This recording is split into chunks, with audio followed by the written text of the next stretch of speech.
never believed in ghosts. I never believed in much of anything, really. I was a skeptic, a man of science, someone who laughed at haunted house stories and possession tales. That was, of course, before it happened to me, before I saw her. It all started when I moved into that old house on 7th Street. I was between jobs, low on cash, and the rent was cheap. Too cheap. The place was a wreck, peeling wallpaper, creaky floorboards, that permanent damp smell that seems to linger in old homes. But it had charm, I thought. A fixer-upper. A place where I could finally get my life back together. The neighbors didn't talk much when I moved in. They gave polite nods, but there was something in their eyes. Like they knew something I didn't. I should have known. I should have asked more questions, but I was desperate, and I didn't want to look too closely at the house's history. A mistake. The first few nights were quiet enough, just the usual sounds of settling, groans of the wood, the wind whistling through the cracked windows. It wasn't until the third night that I first noticed something strange. I was in bed, barely drifting off, when I heard it. Footsteps. Light, slow, deliberate. They came from the hallway, just outside my bedroom door. I froze, my eyes wide open in the dark. For a moment, I thought it must have been my imagination, or maybe the house itself creaking.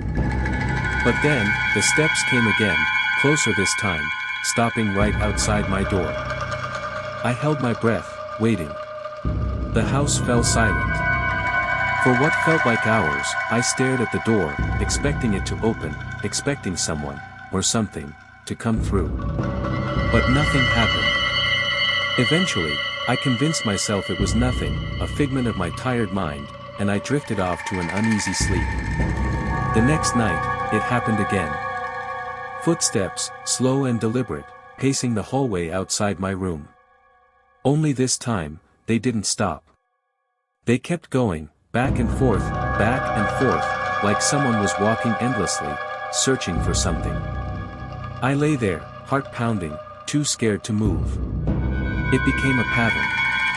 Every night, the same thing, the footsteps pacing the hallway, always stopping outside my door, never coming in. By the end of the week, I was barely sleeping, the fear creeping into my bones. I didn't know what to do. I tried to ignore it, tried to rationalize it, but deep down, I knew something was wrong. Then I saw her. It was a week after the footsteps began. I was sitting in the living room, watching TV, trying to distract myself from the creeping dread that had settled over the house. That's when the temperature dropped. It was subtle at first, just a slight chill in the air. But within seconds, the room became freezing, my breath visible in the air. The lights flickered, dimmed, and I heard it again, footsteps, this time coming down the stairs. I turned slowly, my heart racing, and that's when I saw her. She stood at the bottom of the staircase, her form faint, barely there, like a mist struggling to hold a shape. Her hair was long, wet, clinging to her pale face. Her dress, white, tattered, soaked through, dripped with some dark liquid that pooled at her feet.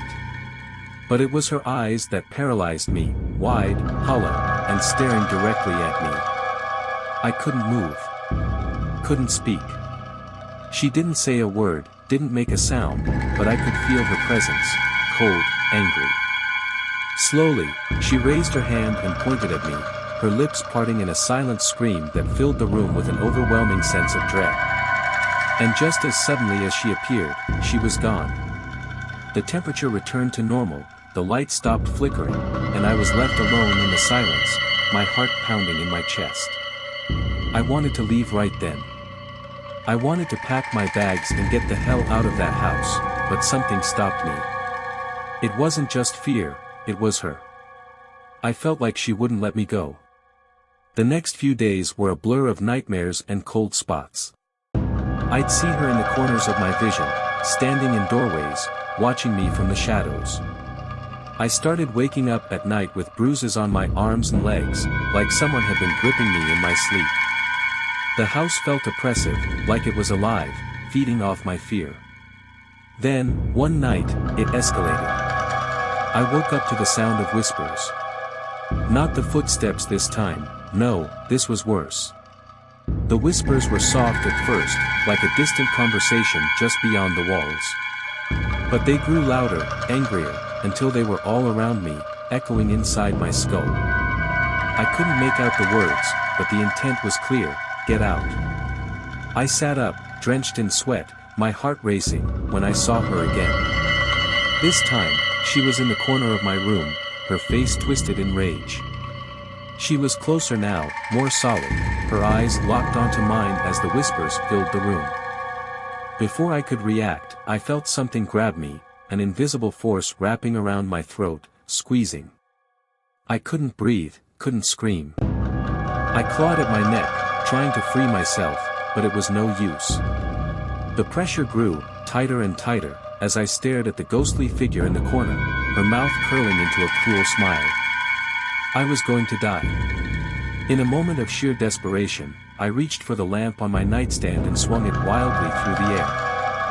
It passed through empty space, but the grip on my throat loosened, and I gasped for air, collapsing onto the floor.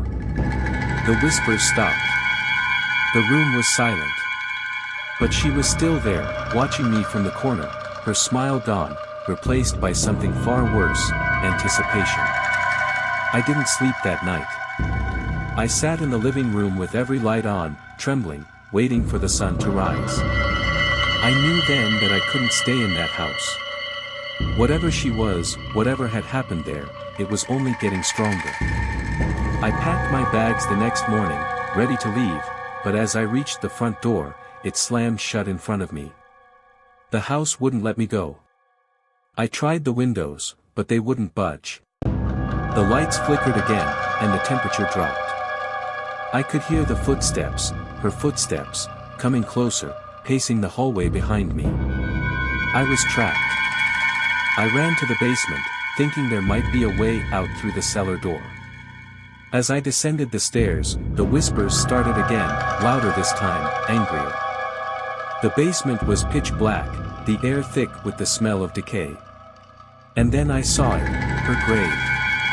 In the far corner of the basement, buried beneath the dirt and stone, I saw the outline of a body, her body, wrapped in a decaying shroud. I realized then why she was angry. Why she wouldn't let me leave. She wasn't just haunting the house. She was trapped here, just like I was. I stumbled back, my heart racing, when I felt the cold grip on my throat again, this time pulling me toward the grave. Her whispers filled my ears, not angry anymore, but pleading, desperate. She didn't want me to leave. She wanted me to join her. I fought, clawed at the invisible force dragging me down, but it was too strong. I could feel the earth beneath me, cold and wet, as her hands, those cold, dead hands, reached out from the dirt, pulling me into her grave. I screamed. I screamed until my throat was raw, until the darkness swallowed me whole. I woke up in the hospital. They told me I'd been found unconscious in the house, buried up to my waist in dirt, covered in scratches and bruises. They asked me what happened, but I couldn't explain. How could I? Who would believe me? The house is empty now. No one dares to move in. But she's still there. I can feel her, even now, watching me, waiting. I left that house, but I know I'm never really free. She'll come for me again. She always does.